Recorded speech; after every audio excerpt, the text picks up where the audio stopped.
할렐루야. 사랑하고 축복합니다. 예수사성교회 올레 축제 오신 여러분 모두를 진심으로 환영합니다. 우리 이 시간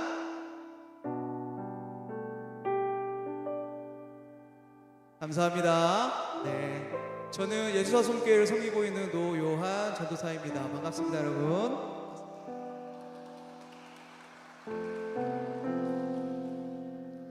네, 여러분, 아프리카 속담에 이런 말이 있습니다. 혼자 가면 빨리 가지만 함께 가면 멀리 간다고요. 어쩌면 우리의 삶은 너무나도 우리가 살고 있는 세상은 우리에게 빠른 속도만을 강조하고 있는지 모르겠습니다. 남들보다 빠르게 어느 곳에 다다라야 하고 남들보다 빠르게 어느 지점에 이르러야 하고, 하지만 성경이 말하는 것은 우리가 혼자 빨리 가야 하는 것이 아니고 우리가 함께 나아가야 하는 것을 말합니다. 우리의 삶이 많은 순간 폭풍 속을 걷는 것만 같고 또 여러 삶의 순간 가운데 비바람을 마주하지만 여러분, 우리가 함께라면 그 모든 어려움들을 이겨낼 수 있을 것입니다. 그래서 우리 시간 앞뒤 옆사람 함께 자리하신 우리 지체 가운데 한번 이렇게 인사해 보았으면 좋겠습니다. 우리 함께 갑시다.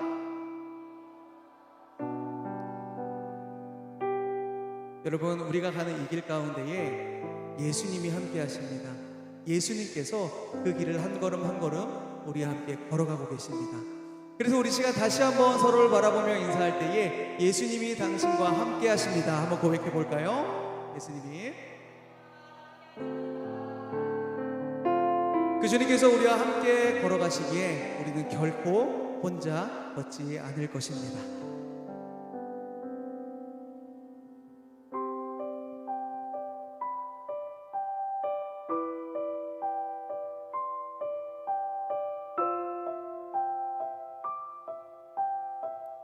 우리 함께 노래해 볼까요? 그대 폭풍 속을 걷고 있을 때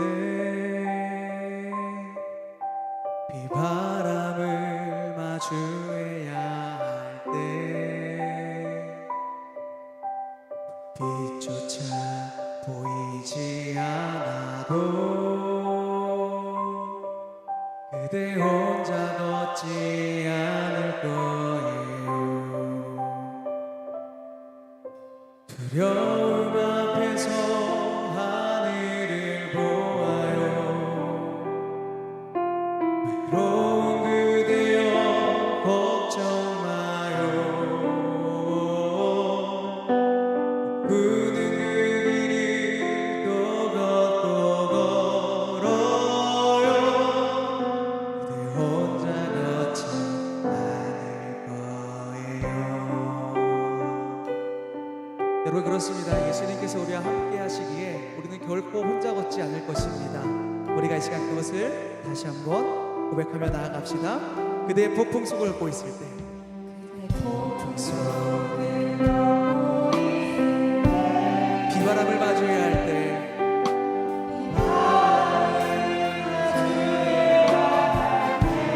불빛조차 보이지 않아도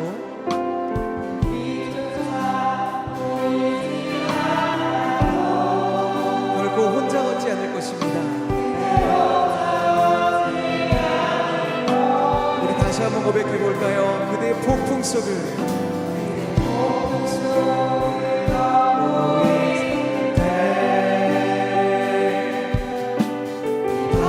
바람을 마주해야 할 때 빛조차 보이지 않아도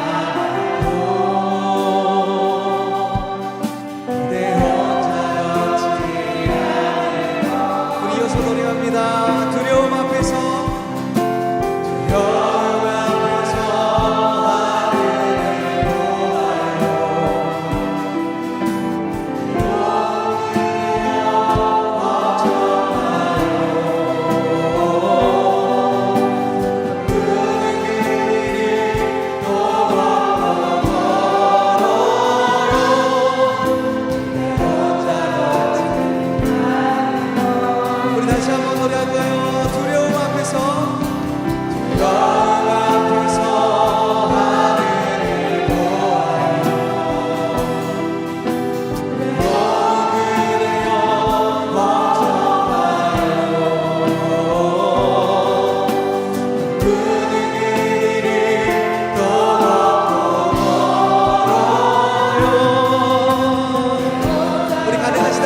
계신 분의 손을 잡고 우리 다시 한번 노래합시다. 두려움 앞에서 하늘을 보아요. 두려움 앞에서 하늘을 보아요. 외로운 그대여 걱정 마요. 그는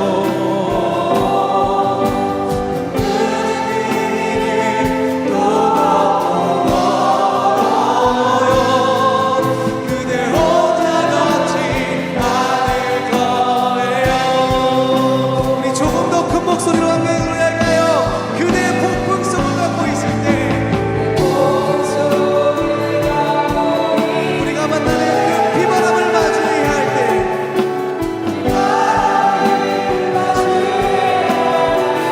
불빛조차 보이지 않아도 여러분 결코 혼자 걸어가지 않을 것입니다. 그대 혼자 걷지 않을 거. 두려움 앞에서 하늘을 보아요. 그대여 걱정 그는 길이 또 걷고 멀어요. 그대 혼자 걷지 않을 거. 두려움 앞에서 하늘을 보아요. 두려움 앞에서 하늘을 보아요. 그대여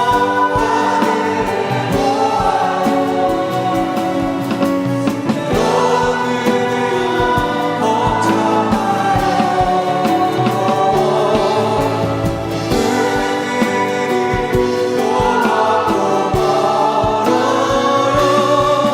그대 혼자 걷지 않을 거. 두려움 앞에서 하늘을 보아요. 두려움 앞에서 하늘을 보아요. 괴로운 그대여 걱정 마요. 그는 길이 또 걷고 멀어요. 그대 혼자 걷지 않을 거예요. 아멘. 감사합니다. 우리 옆에 분에게 한번 이렇게 인사해 볼게요. 제가 당신과 함께 하겠습니다. 내가 당신과 함께하겠습니다. 여러분 그렇습니다. 우리 주님께서 우리와 함께 하십니다. 예수님께서는 우리와 함께 하시려고 이 땅에 사람의 옷을 입고 오셨습니다. 그리고 예수님께서 이 땅에 오신 이유는 우리를 너무나도 사랑하시기 때문입니다. 여러분 예수님이 우리를 너무나도 사랑하십니다. 우리 옆 사람에게 다시 한번 이렇게 축복해 보았으면 좋겠습니다. 예수님께서 당신을 사랑하십니다. 여러분 이것은 저의 말이 아닙니다. 이것은 성경에 기록되어 있는 참된 진리입니다. 이것으로 인해서 우리가 기쁨으로 계속해서 찬양하며 나아갑시다. 이렇게 박수 치며 찬양할까요?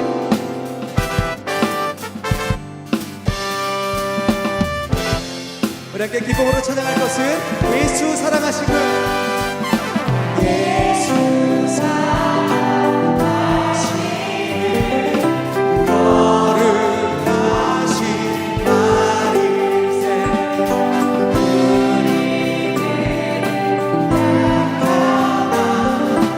예수 것을 날 사랑하심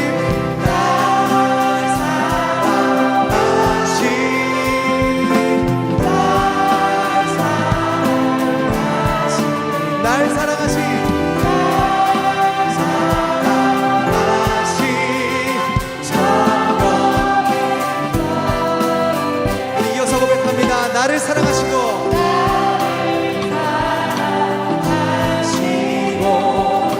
나의 죄를 다시사 나를 여시고 드러나는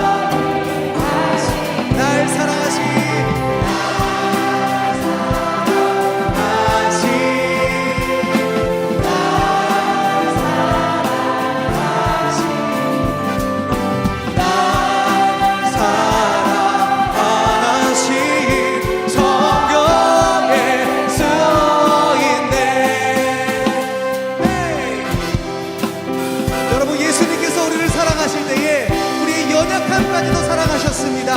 우리 시간 함께 이것을 다음에 가사로 고백하며 나아갑시다.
다시 한번 고백합시다.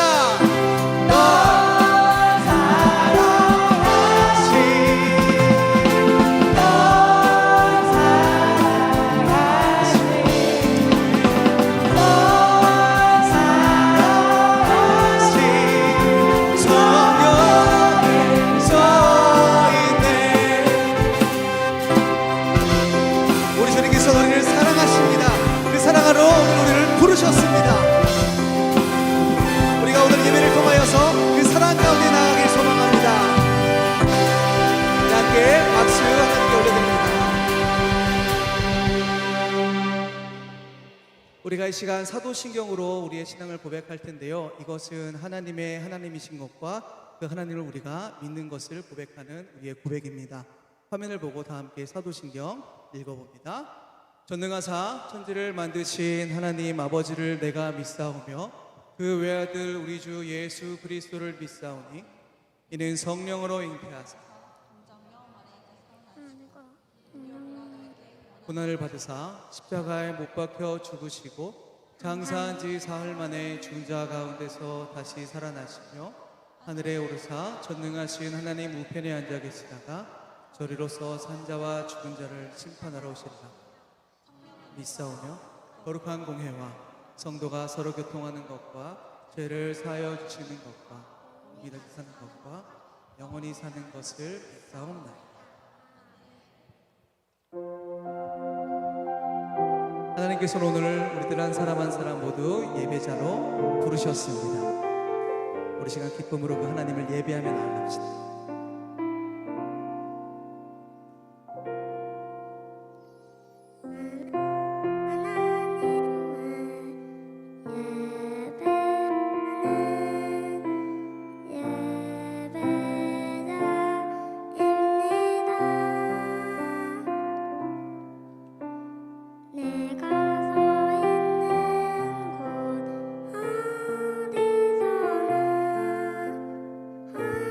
하나님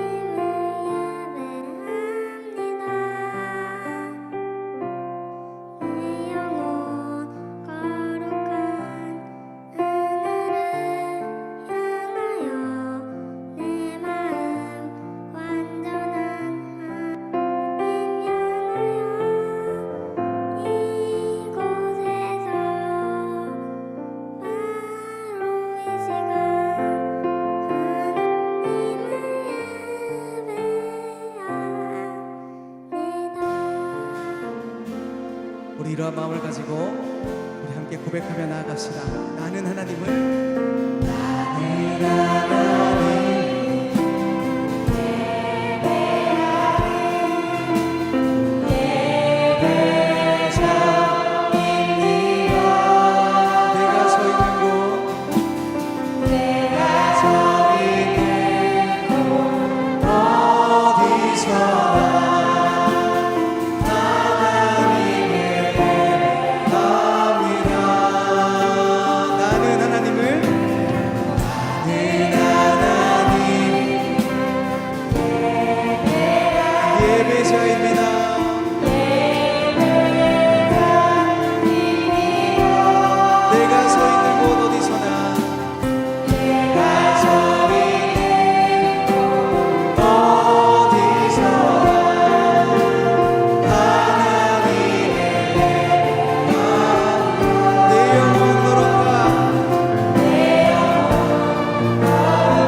우리를 예배 자리를 보신 주님께 영광의 박수 올려드립시다. 그리고 이 자리에 함께 수고하신 우리 초등부 민서에게도 큰 박수 부탁드리겠습니다.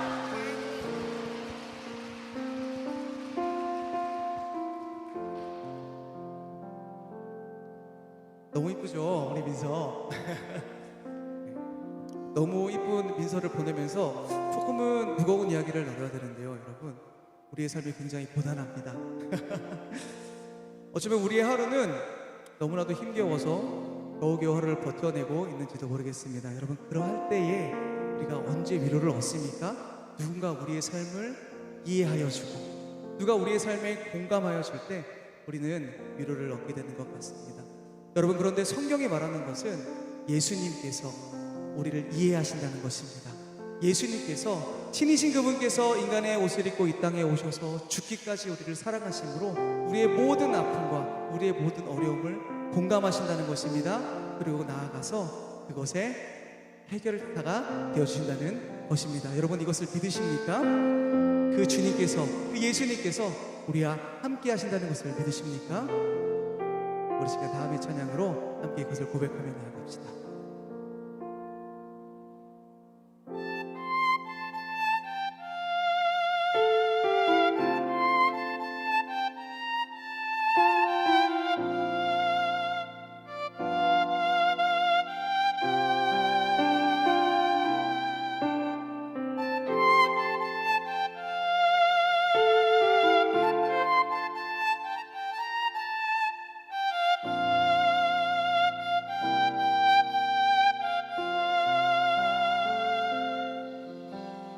고단한 인생길 힘겨운 오늘도 예수 내 마음 아시네. 지나간 아픔도 마주할 세상도 예수 내 마음 아시네. 노래해볼까요? 고단한 인생길, 고단한 인생길 힘겨운 오늘도 예수 내 마음 아시네. 지나간 아픔도 마주할 세상도 예수 내 마음 믿음의 눈 들어 믿음의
우리가 이 시간에 기도하며 나아가도록 하겠습니다. 기도가 익숙치 않으신 분들은 잠시 눈을 감고 제 이야기를 들어주십시오. 여러분, 최고의 여행은 좋은 곳에 가는 것이 아니고, 좋은 음식을 먹는 것이 아니고, 좋은 사람과 함께하는 여행일 것입니다. 아무리 좋은 곳에 있다 하더라도 우리의 여행에 동반하는 이가 우리를 힘들게 한다면 어쩌면 그 여행은 세상에서 가장 힘든 여행이 될지 모르겠습니다. 여러분, 우리의 삶이 너무나도 고단한 인생길과 같고 너무나도 힘겨운 하루하루와 같지만 이 힘든 우리의 삶 가운데에도 우리의 가장 좋은 친구 되신, 우리의 가장 좋은 동반자 되시는 예수님이 우리와 함께 하십니다. 그 예수님이 우리와 함께 동반하시기에, 그 예수님이 우리와 함께 동행하시기에 어쩌면 너무나도 힘들고 어려운 우리의 삶이지만 이 시간들도 최고의 여행이 될 수 있는 것 같습니다. 여러분, 이 시간 잠시 눈을 감고 우리의 삶을 바라보며 그 삶 가운데에 함께 하시길 원하시는 그 예수님을 오늘 경험하게 해달라고 작은 소리로 우리 함께 기도하며 나아갑시다. 주님, 그렇습니다. 우리 삶이 너무나도 고나고 우리 삶이 때로는 너무나도 힘겹지만 그곳에 주님께서 함께 하신다면 그 삶도 우리에게 가장 귀하고 즐거운 여행이 될 것입니다. 우리 힘든 그 나날들도 주님과 아주 좋은 추억이 될 것입니다. 오늘 우리에게 그 시간을 더하여 주십시오. 주님 우리와 함께 하시기에, 주님 우리와 동행하시기에, 주님 우리의 힘든 나날도, 우리 힘든 이 삶도 최고의 날이 될 줄 믿습니다. 오늘 이 자리에 함께 하신 모든 분들에게 주님께서 그러한 이가 되어 주십시오.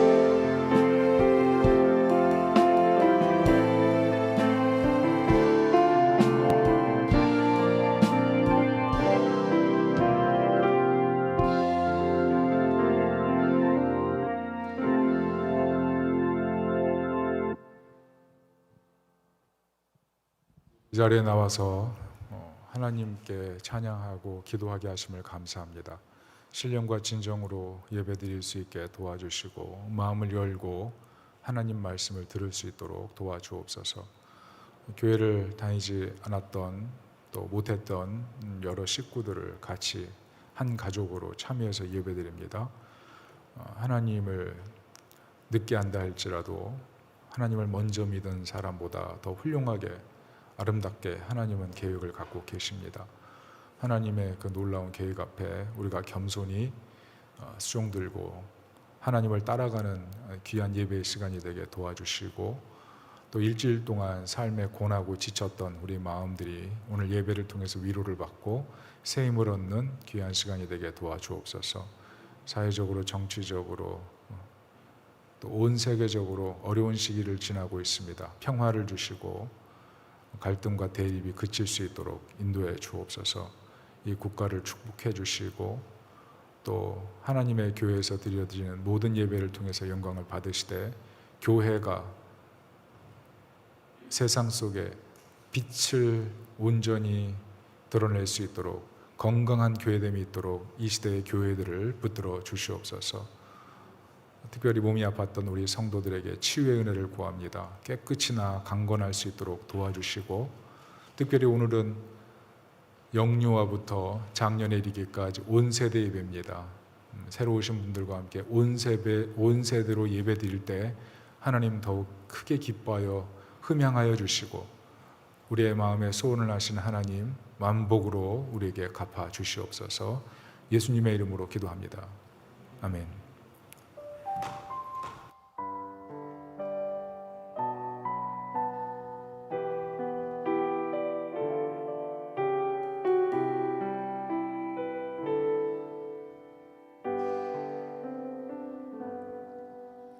전능하신 우리 하나님, 삶에 가득한 주님의 통치 보호하시고 지켜주시네, 복주시고 인도하시네. 살아계신 우리 하나님, 삶에 가득한 주님의 임재 불러주시고 채워주시네, 들으시고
하나님 앞에 귀한 예물 드렸습니다. 예물을 통해서 영광을 받아주시고 우리의 작은 마음 담아드렸으니 이것이 하나님 나라를 위하여 뜻깊게 쓰임받을 수 있도록 교회가 진실하고 정직하게 지혜롭게 사용하게 도와주옵소서.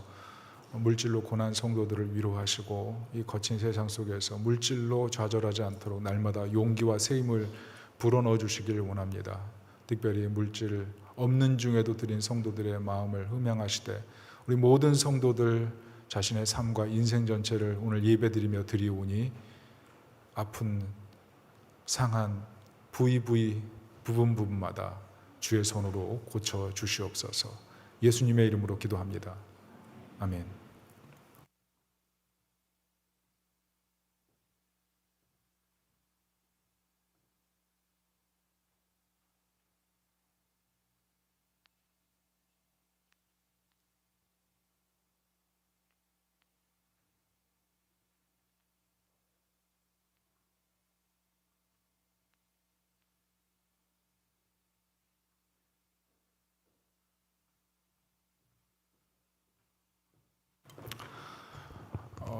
새로 오신 여러분들을 환영합니다.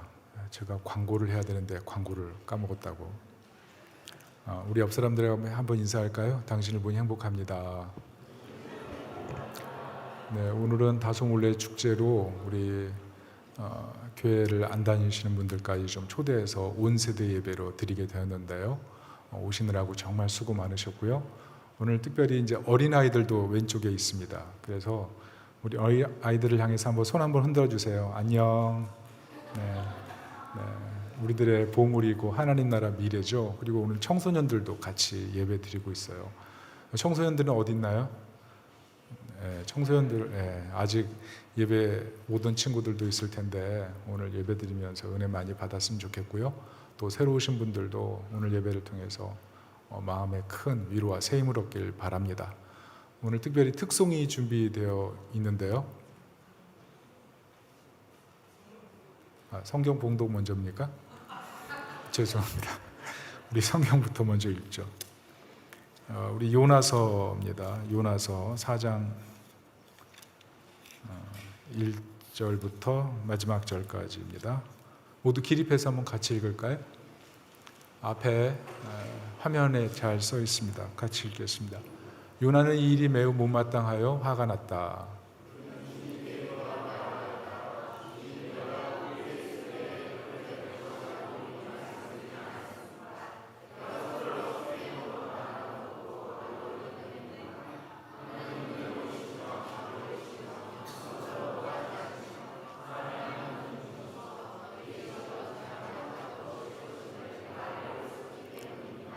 주님, 이제는 제발 내 목숨을 나에게서 거두어 주십시오. 이렇게 사느니 차라리 죽는 것이 낫겠습니다.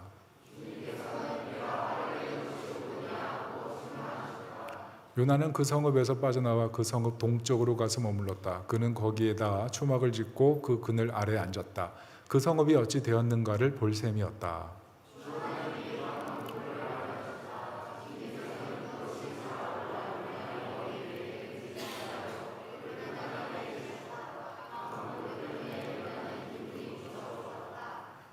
그러나 다음 날 동이틀 무렵 하나님이 벌레를 한 마리 마련하셨는데 그것이 박넝쿨을 쏘아버리니 그 식물이 시들고 말았다.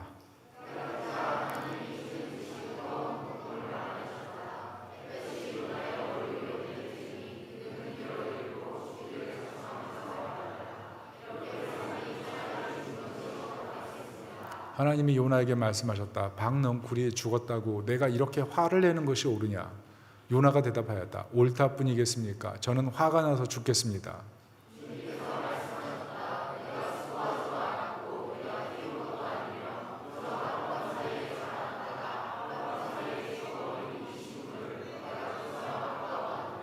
같이 읽습니다. 하물며 좌우를 가릴 줄 모르는 사람들이 12만 명도 더 되고 짐승들도 수없이 많은 이 큰 성읍 니느웨를 어찌 내가 아끼지 않겠느냐. 아멘. 자리에 앉아 주십시오.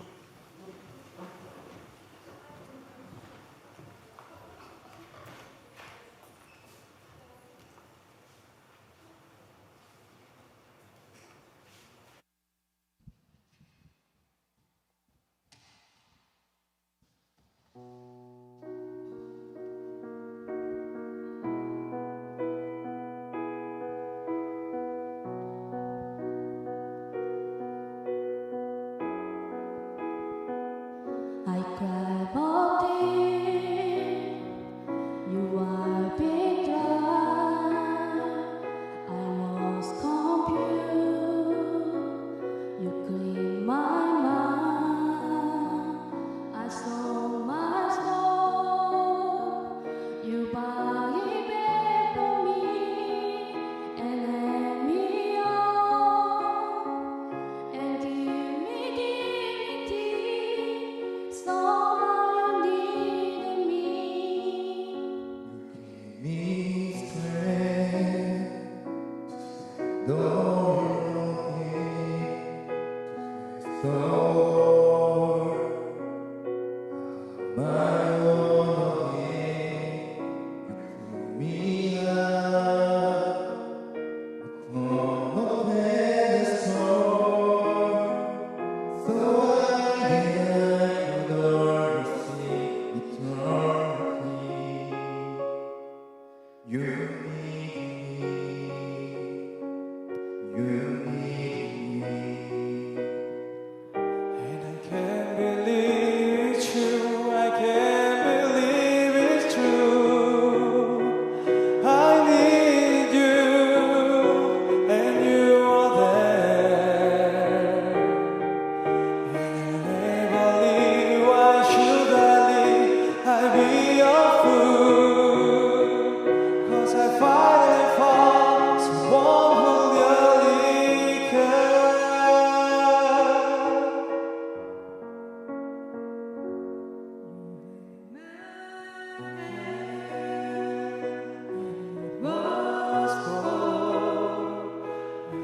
Was lost, you took me home, you gave me all. When I took at the end, lies to trace again. You even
제가 특별히 이 노래를 부탁을 했습니다.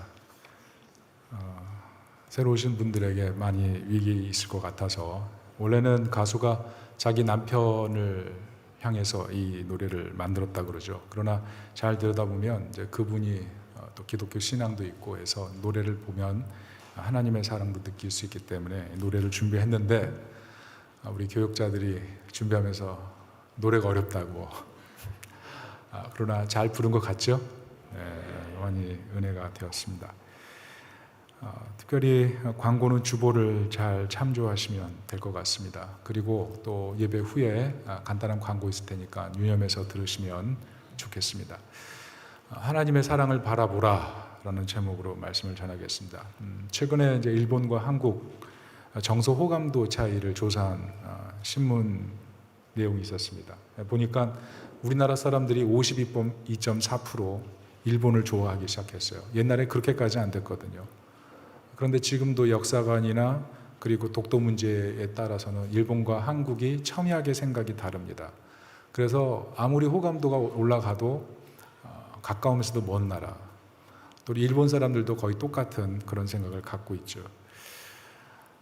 그래서 많은 분들이 이해하지 못하는 게 뭐냐면 왜 일본 선교사 나가냐 이렇게 많이 물어봐요. 제가 일본 선교 오랫동안 몸담고 일했지만 제가 일본 갈 때마다 많은 사람들이 그랬습니다. 왜 하필 일본입니까? 목사님 다른 나라 가십시오. 이렇게 공개적으로 저에게 얘기하신 분들이 많았어요.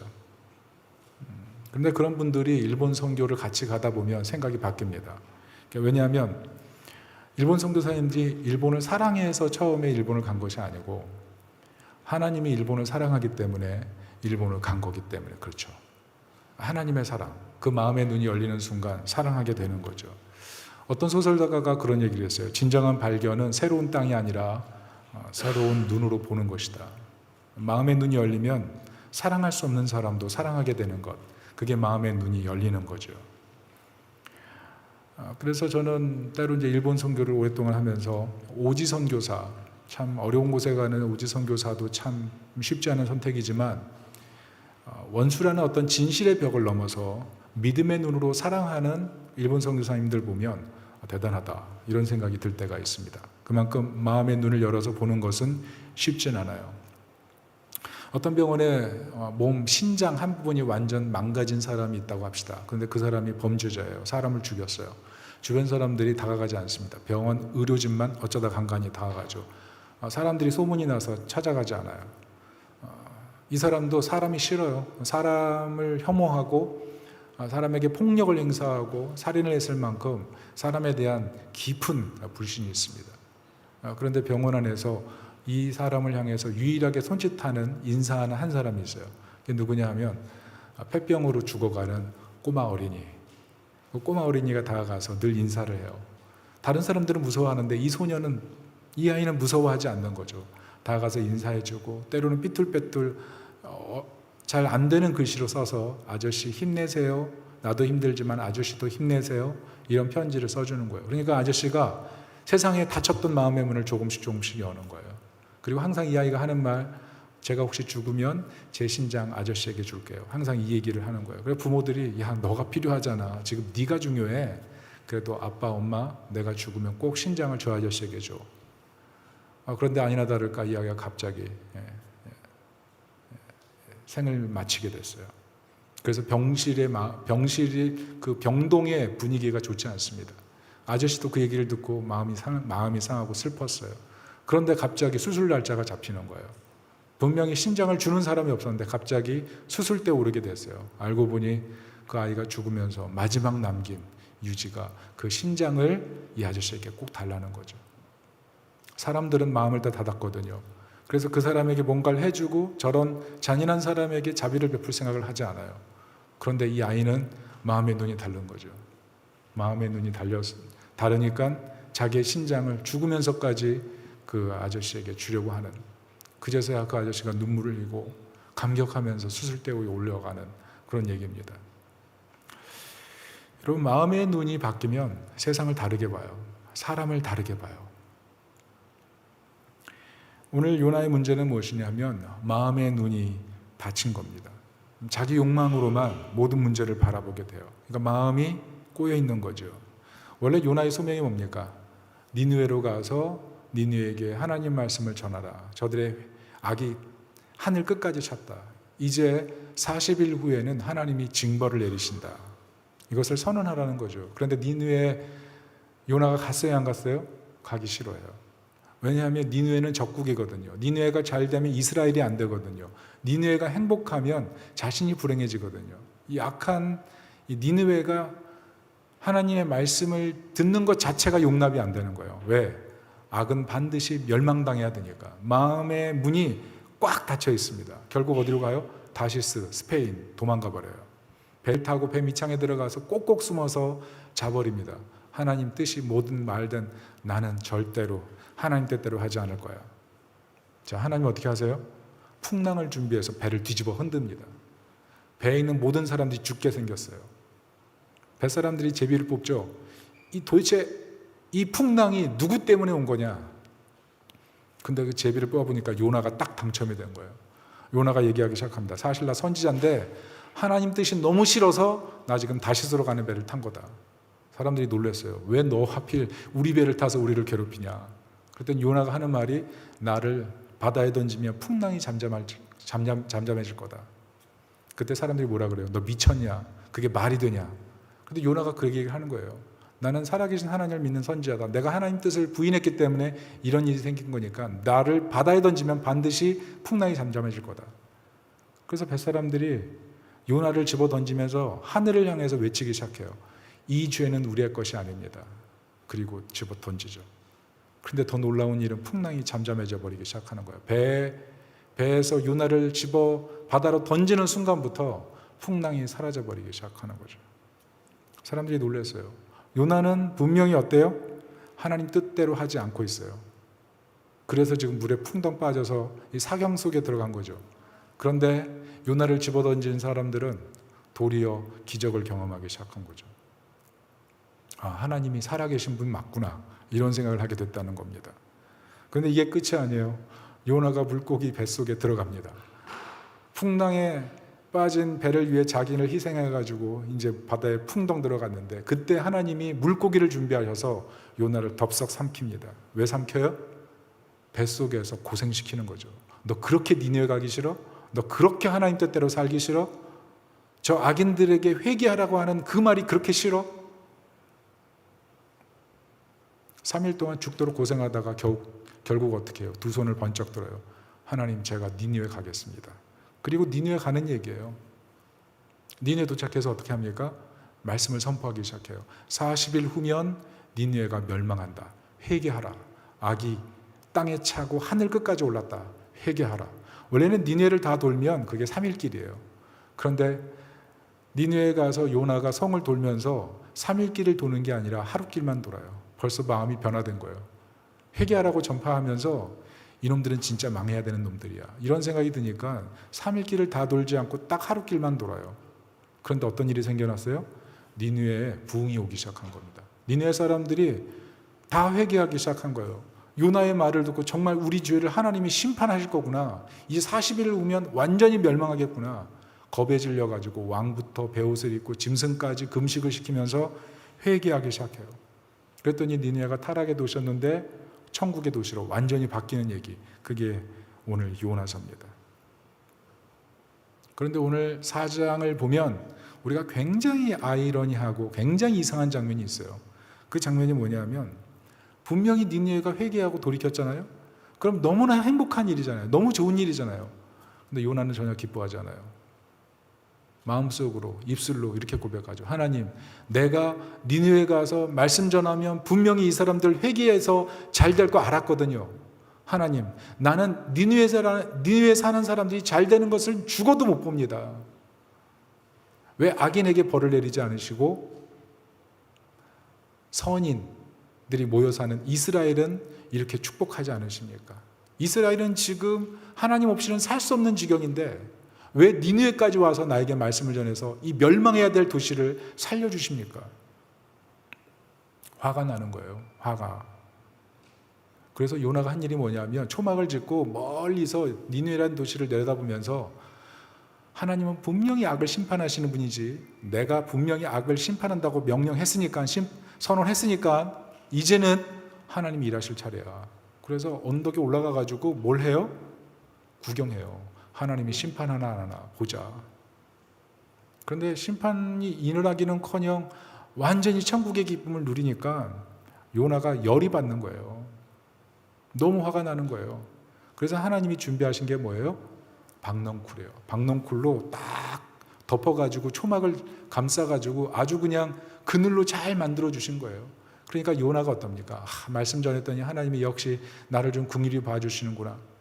그런데 그 다음에 하나님은 어떻게 해요? 박넝쿨을 싹 다 죽여버리죠. 말려버려요. 그러니까 막 햇빛이 쳐들어오는데 죽겠어요, 정말로. 너무 힘든 거예요, 햇볕이. 그래서 하나님한테 또 얘기하죠. 하나님, 왜 이러십니까? 나를 정말 왜 이렇게 속상하게 하십니까? 니느웨 사람들은 잘해주시고 나한테는 이 박넝쿨 하나 달랑 주시더니 이것마저 가져가시고 나를 왜 이렇게 힘들게 하십니까? 그때 하나님께서 하시는 말씀이 10절부터 11절이에요. 우리 다 같이 한번 10절부터 11절 읽어보도록 하겠습니다. 10절 11절 그 다음 슬라이드 네, 같이 읽어보겠습니다. 시작.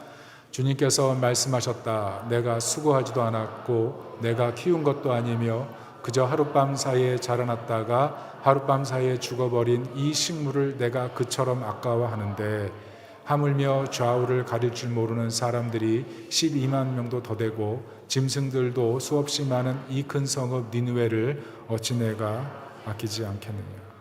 여러분, 우리가 인생을 살면서요, 내가 아끼는 박넝쿨 같은 게 생길 때가 있어요. 그런데 하나님께서 때로 그것을 걷어가실 때가 있거든요. 죄의 세력이 너무 강하기 때문에 우리 삶에 내가 원하지 않는 고난이 확 다가올 때도 있지만 때로 하나님께서 내가 그렇게 아끼던 박넝쿨을 가져가실 때가 있어요. 그러면 그때 반드시 하나님의 메시지가 있는 겁니다. 하나님이 우리에게 하실 말씀이 있는 거예요.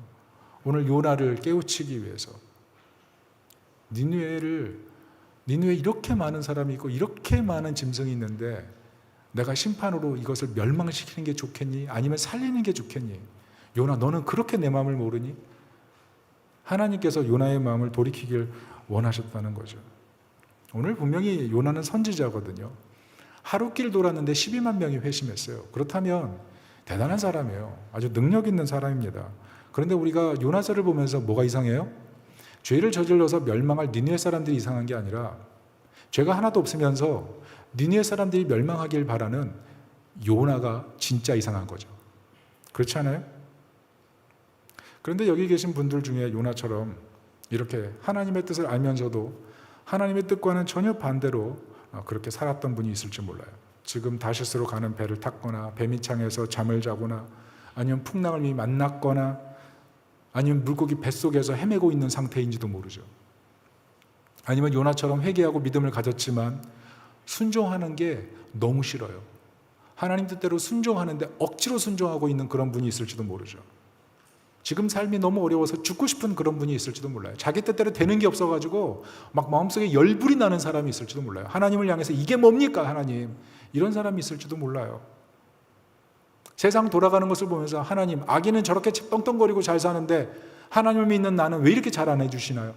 나에게 박넝쿨 주시더니 그 박넝쿨마저 내 삶을 헝클어뜨리는 방식으로 일하실 줄은 전혀 몰랐습니다. 그렇게 말씀하는 분들이 있을 수가 있죠. 뭐예요? 그 안에 깊은 불신이 있는 거죠. 근데 이 요나의 모습이 사실 우리가 말씀을 들어보면 우리의 모습인 것을 알게 됩니다. 이 요나서는 그래서 이런 요나를 하나님께 돌이키는 얘기예요. 오늘 요나를 읽으면서 발견한 게 뭡니까?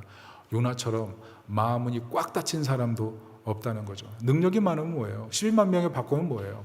3일 길을 하루길로 단축해가지고 그 많은 사람들을 변화시킬 만큼 뛰어난 재량이 있으면 뭐예요? 마음이 꽉 닫혀서 하나님의 뜻과는 완전히 반대로 가는데요. 그런데 성경이 이것을 뭐라고 얘기하냐면 죄의 결과라고 얘기합니다. 마음 눈이 닫혀 있는 거예요. 해야 될 일, 하나님께서 원하시는 길로 가지 않는 이 마음이 닫혀 있는 거예요. C.S. 루이스는 그런 얘기를 했죠.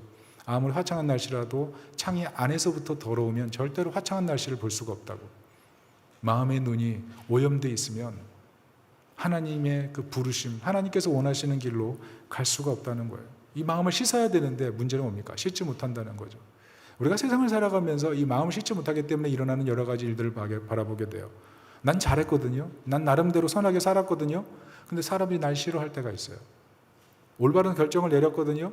그런데 사람들은 네 탓이야. 너 때문에 그래. 너 때문에 불행해. 이렇게 얘기할 때가 있어요. 최근에 우리 교회 집사님들 만났어요. 같이 식사하는데 그러더라고요. 직장생활 쉽지 않다고. 왜 그러냐 물어보니까 직장생활의 모든 고가가 평가된다는 거예요. 사소한 잘못도 다 평가된다는 거예요. 다 앞에서 얘기하진 않아서 그렇지 다 하나씩 평가해서 나중에 어느 순간에 분명히 밝혀지는 날이 온다는 거죠. 그러니까 직장생활이 삭막하다는 거예요.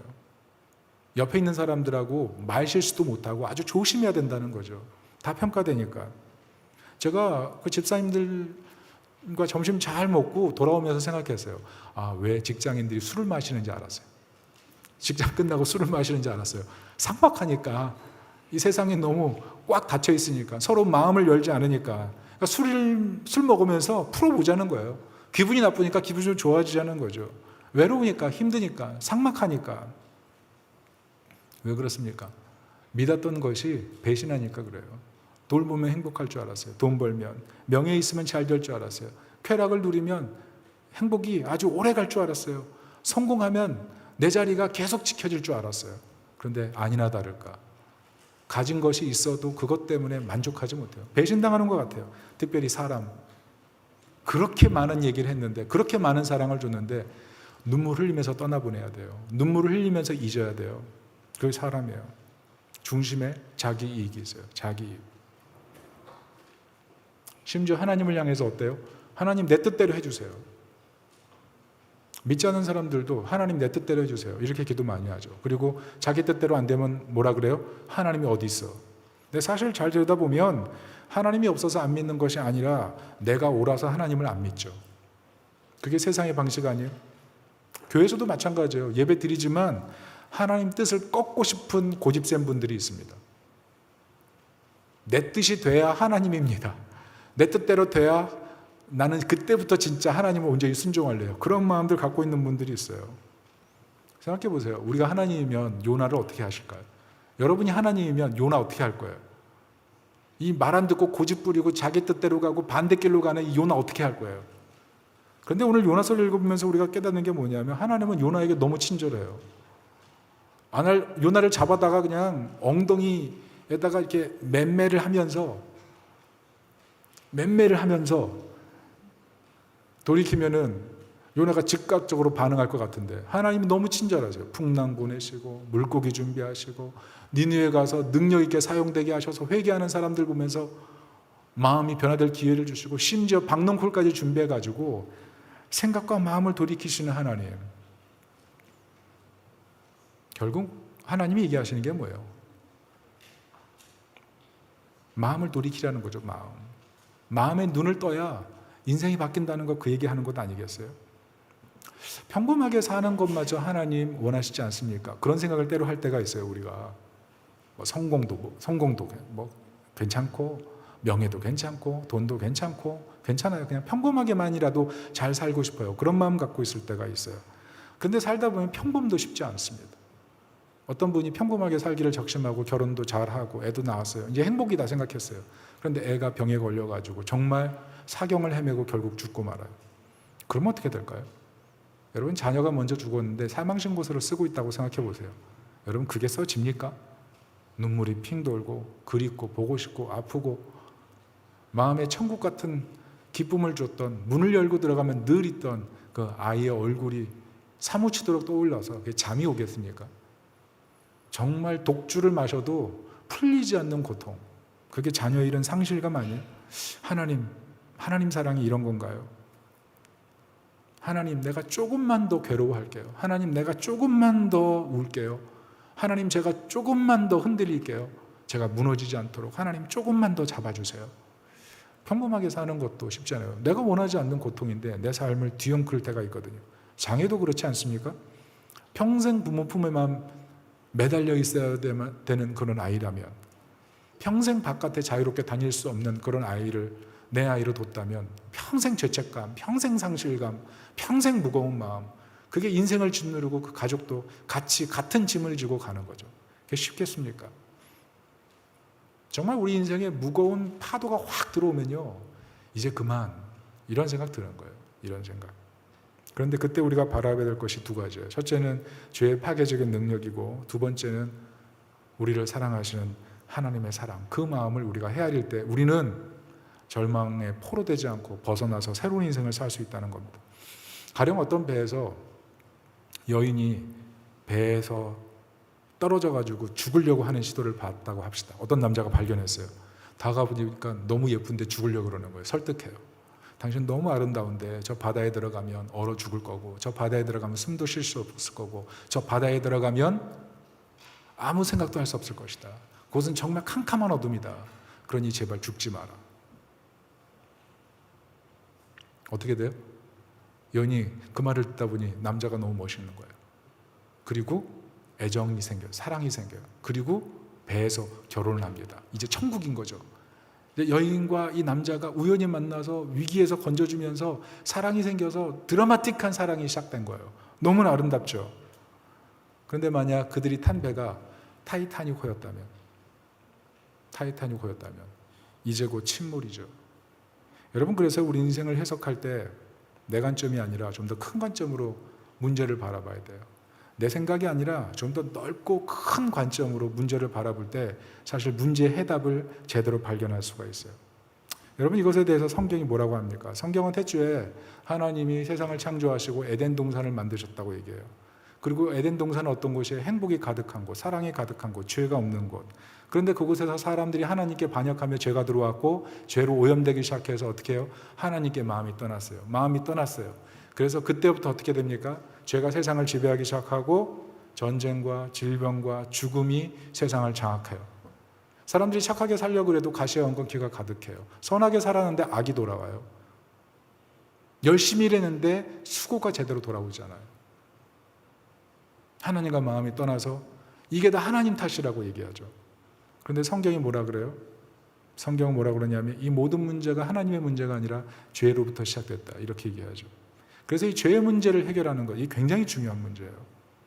여러분, 우리 마음속에 살면서 어떤 문제가 들어요? 남 탓, 내 고집. 왜냐하면 믿을 사람이 없거든요.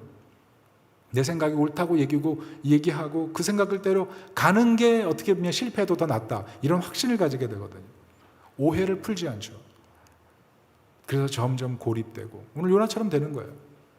그런데 하나님께서 하신 일이 뭐냐면 우리의 오염을 씻기 위해서 자신의 아들을 세상의 중재자로 보내주셔서 죽음으로 우리의 오염을 씻으셨다는 거예요. 무슨 뜻입니까? 하나님은 우리 인생이 불행하는 것을 좌시하는 분이 아니라는 거예요. 도리어 긍휼히 보시고 죄로 파괴된 세상을 돌보시길 원하시는 하나님, 그게 하나님의 사랑이라는 겁니다. 요나를 보세요.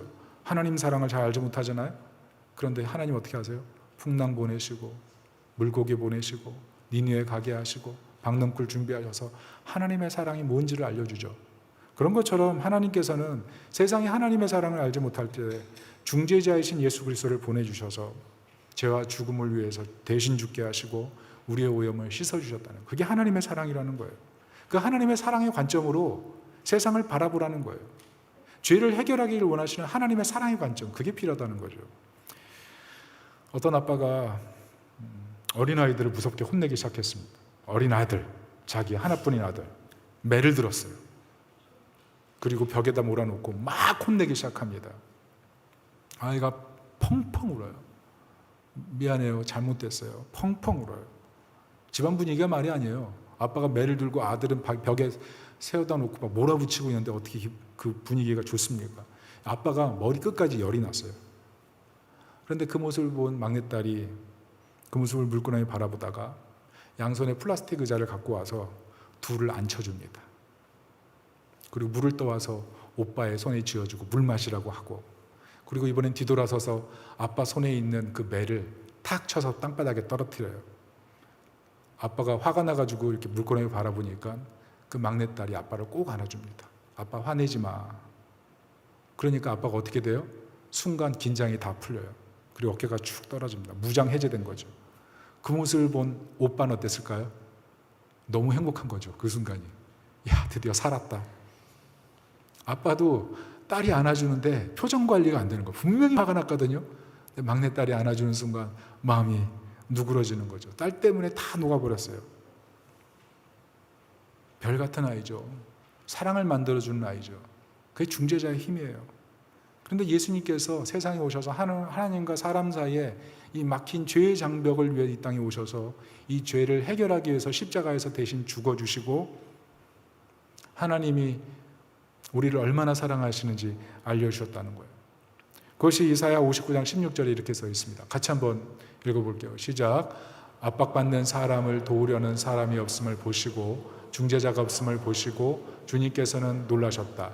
주님께서는 직접 억압받는 사람들을 구원하시려고 반드시 공의를 이루시려고 당신의 능력을 친히 발휘하실 것이다.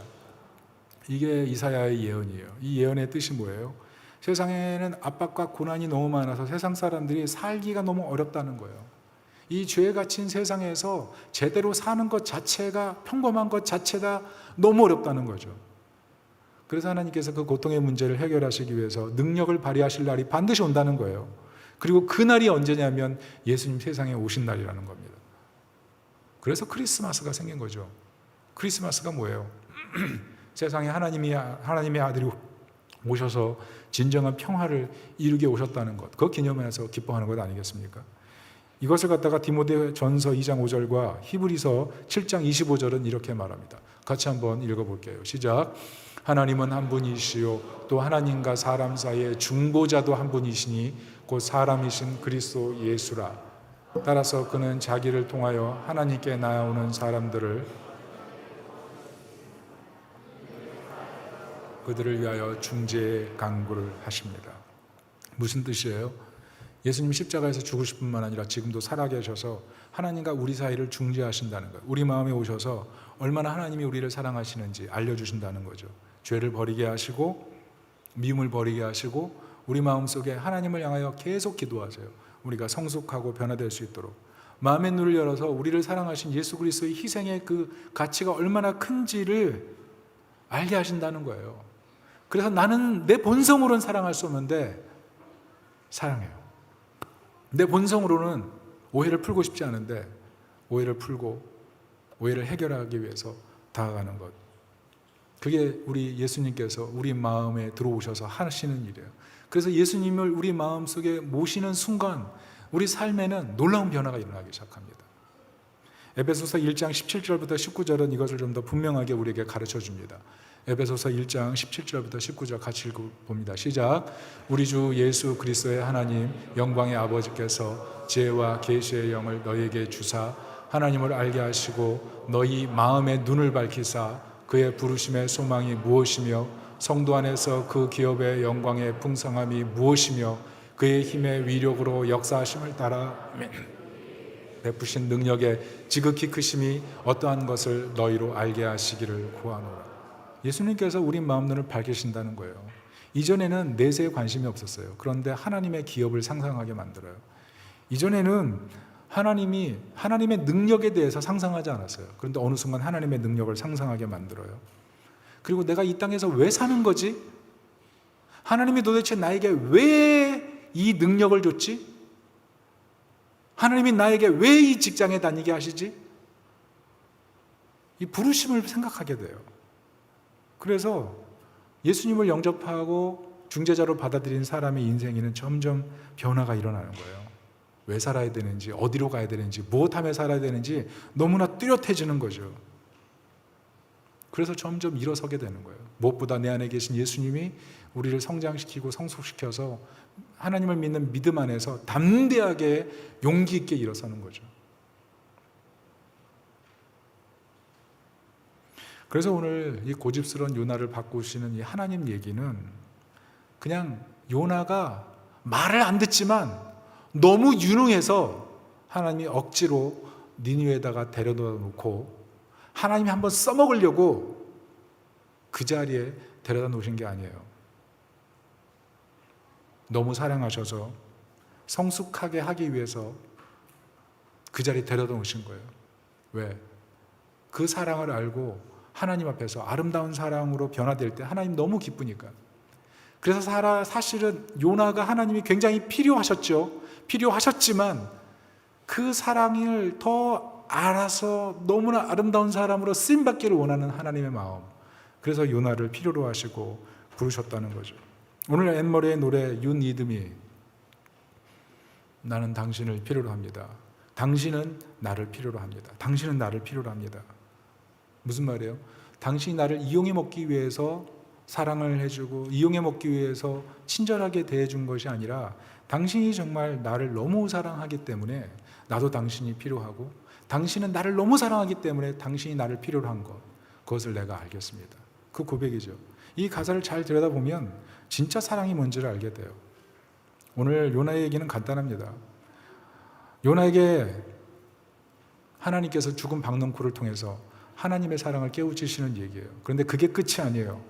장차 예수님이 하나님의 사랑을 알려주시기 위해서 박넝쿨처럼 희생될 것을 보여주는 얘기예요. 장차 예수님이 오시는데 박넝쿨처럼 너무 가치없게 죽는 거죠. 그런데 박넝쿨처럼 가치없게 죽는 예수님을 보면서 하나님이 자신의 아들을, 인간을 사랑하기 위해서 그렇게 가치없게 희생하시다니, 정말 십자가의 사랑을 알게 되면 그래서 어느 순간 울게 돼요. 아, 하나님이 정말 인간을 사랑하시는구나. 하나님이 정말 사람을 사랑하시는구나.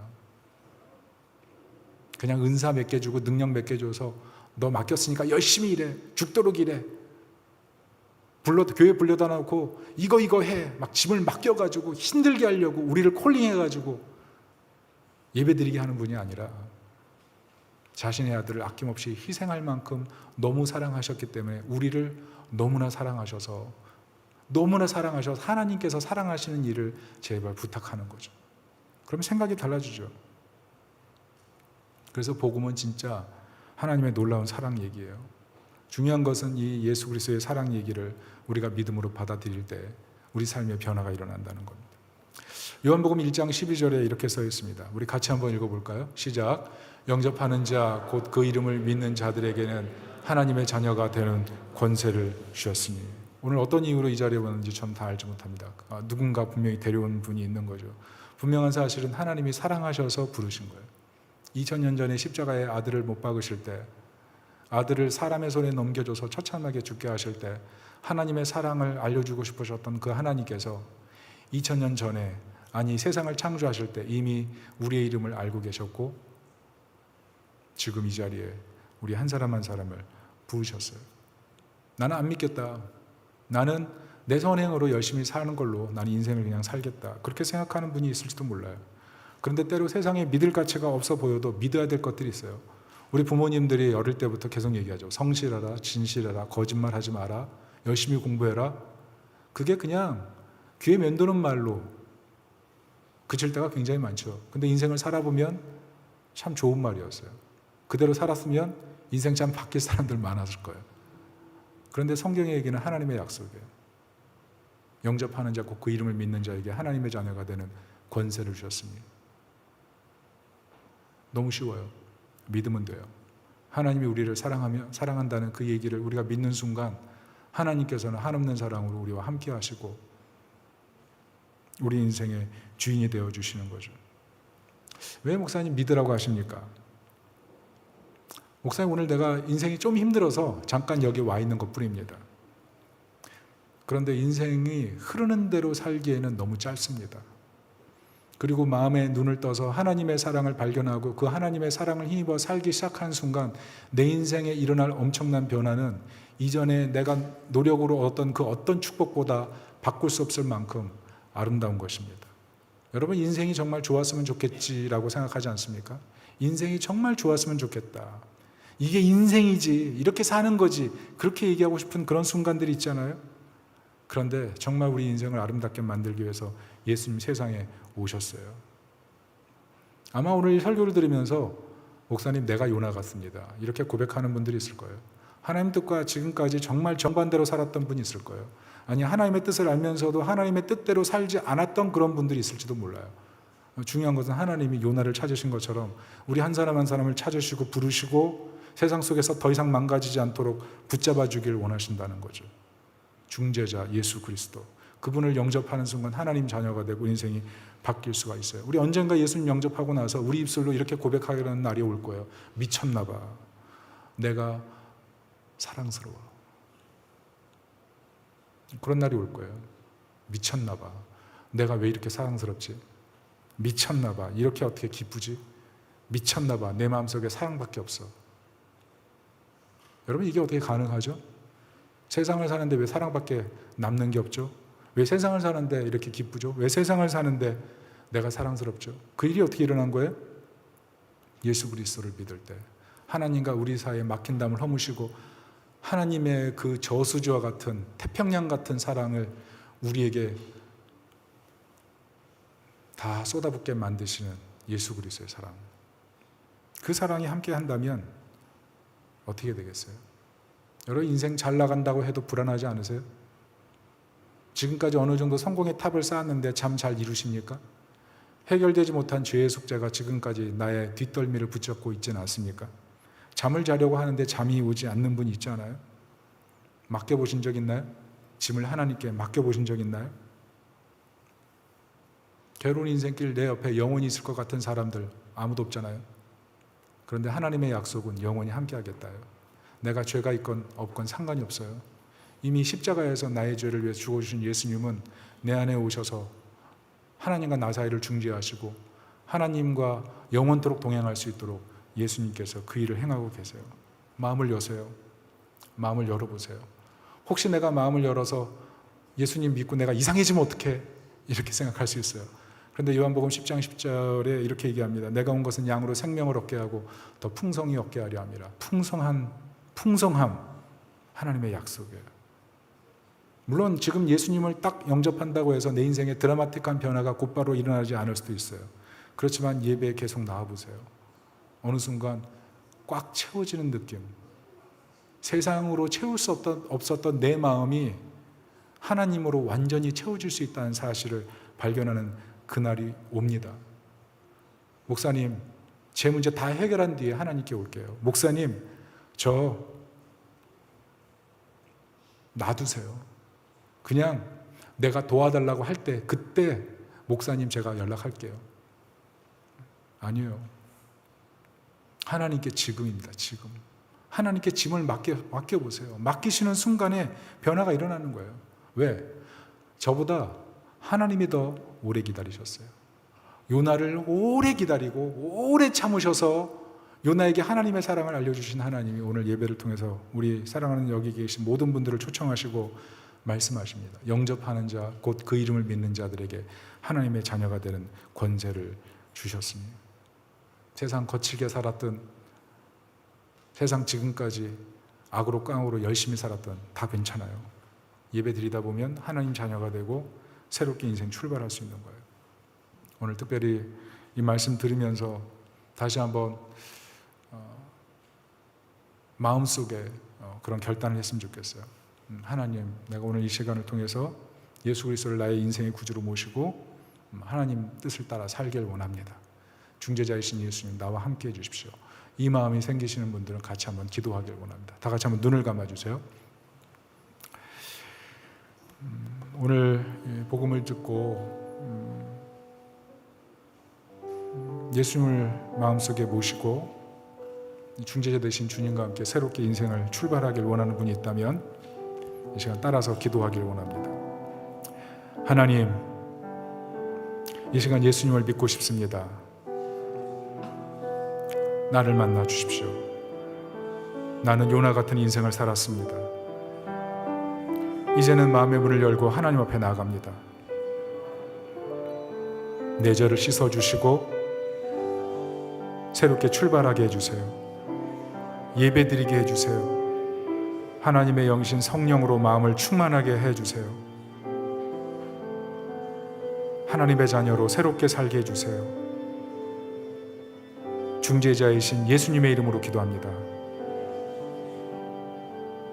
아멘. 네, 한번 눈을 떠볼까요? 영접 기도라는 게 어려운 게 아닙니다. 그런데 사실 이것을 하기까지 인생의 시간이 오래 걸리는 거예요. 그런데 아무런 변화가 일어난 것 같지 않지만 사실은 영적인 세계 속에서는 큰 변화가 있고 우리의 걸음이 아기의 첫 발자국 같지만 주님이 함께 하시는 걸음이기 때문에 가장 안전한 여행이 시작되는 것입니다. 반주 한 번 더 해주십시오. 이 시간 다시 한번 제가 같이 한번 기도하기를 원합니다. 모두 눈을 감고 짧게 한번 기도하겠습니다. 예수님을 이제 막 영접하신 분들, 그리고 마음으로 하나님을 알고 싶은 분들은 이렇게 한번 기도하십시오. 그리고 우리 성도님들도 이렇게 한번 기도했으면 좋겠습니다. 예배 열심히 드려야 돼요. 예배를 결심하십시오.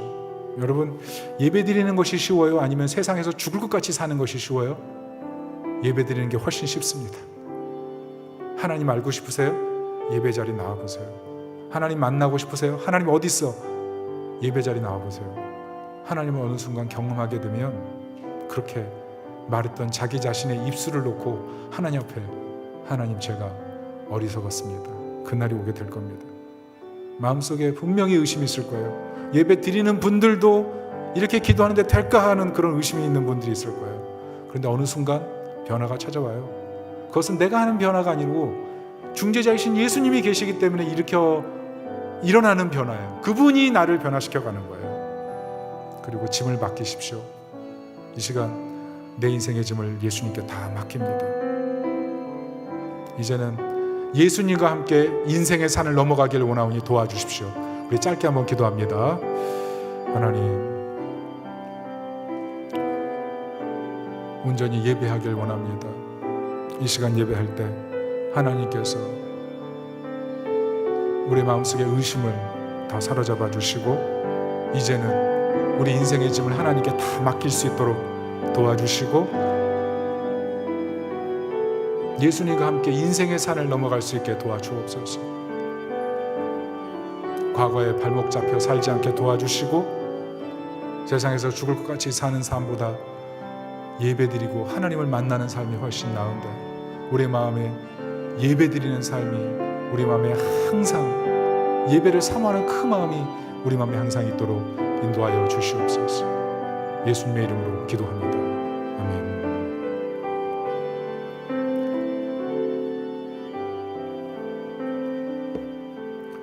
특별히 오늘 예수님을 처음 영접하신 분들, 우리 하나님의 자녀로 거듭난 것을 축하드립니다. 박수하겠습니다. 우리 모두 일어나서 우리 마지막 찬양 같이 하겠습니다. 그대 혼자 걷지 않을 거예요. 예수님 영접할 때 중재자이신 주님이 우리 손잡고 함께 가주십니다. 그 믿음을 갖고 찬양하겠습니다.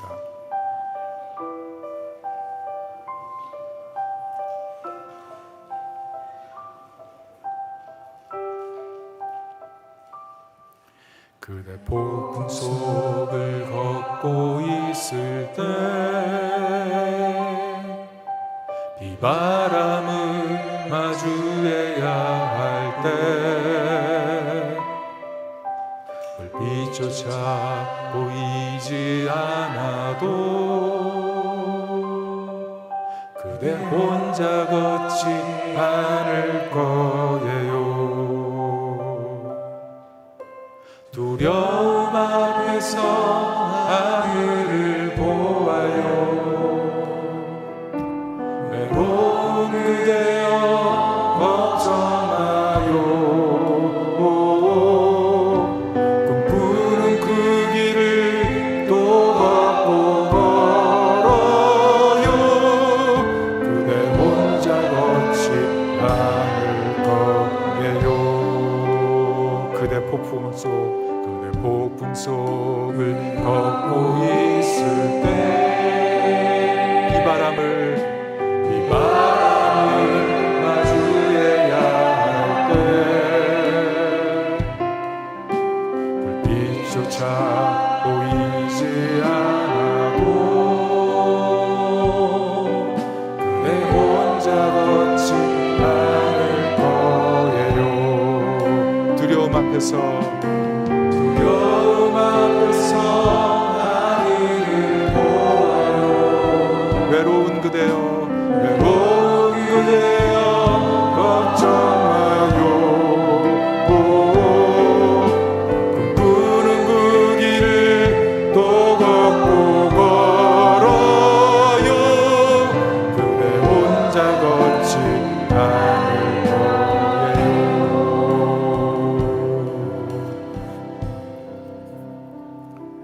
우리 옆 사람 한번 안아주세요. 사랑합니다. 축복합니다.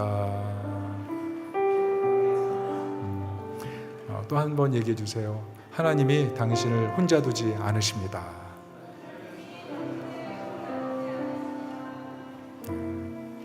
우리 제가 기도하고 오늘 마치도록 하겠습니다. 하나님 우리를 결코 혼자 두시지 않으시기 위해 이 땅에 아들 예수님을 보내주시고 우리의 상처와 아픔과 죄와 절망을 해결하기 위해 십자가에 죽으셨습니다. 그리고 주님은 우리의 마음에 우리의 삶의 좌소에 들어오셔서 평생토록 떠나지 않으시고 우리 손을 붙잡아 주십니다. 그 주님을 믿고 이제 남은 인생 살기를 원하오니 주님과 동행하는 새로운 삶을 기쁨으로 출발하도록 한 분 한 분을 붙잡아 주옵소서. 새로 오신 분들에게 이 굳건한 믿음 더해 주셔서 이제는 예배를 선택하며 살 수 있도록 인도하여 주시고 우리 사랑하는 성도들은 마음속에 하나님이 얼마나 나를 사랑하시는지 깊이 생각하면서 그 하나님의 사랑을 힘입어 열심으로 하나님 섬기고 세상 속에 하나님의 영광 드러내도록 축복하여 주시옵소서. 지금은 우리 주 예수 그리스도의 은혜와 하나님의 사랑과 성령의 교통하심이 오늘 예배를 통해서 예수 그리스도의 중재자 되심을 깨닫고 그분을 나의 구주, 나의 하나님으로 모시고 남은 인생 살기를 다짐하는 이 자리에 계신 귀한 하나님 백성들 머리 위에 지금부터 영원토록 함께 계실지어다. 아멘.